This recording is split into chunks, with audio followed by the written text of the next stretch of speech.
আসসালামু আলাইকুম রহমতুল্লাহি ওয়া বারাকাতুহু। তো আজকে হচ্ছে 5ই আগস্ট।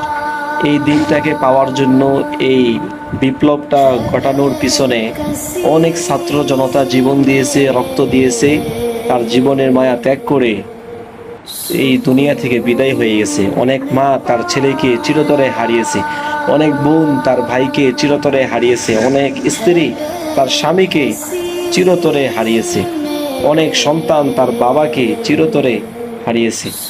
কিন্তু এই যে অনেক মানুষ জীবন ত্যাগ করলো, জীবন ত্যাগ করার পরে 5ই আগস্ট বিপ্লব ঘটানোর পরে আমরা এই দেশের মধ্যে কোনো উন্নত দেখতে পাচ্ছি না।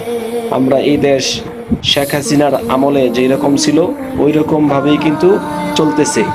আগের মতো এই চাঁদাবাজি বন্ধ হচ্ছে না, খুন বন্ধ হচ্ছে না, ধর্ষণ বাড়তি আছে।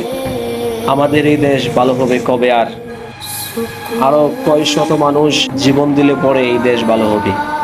সকল শহীদদের জন্য দোয়া করি, আল্লাহ রব্বুল আলামিন যেন তাদের এই ত্যাগকে কবুল করেন এবং তাদেরকে শহীদি মর্যাদা দান করে বিনা হিসাবে জান্নাতবাসী করেন।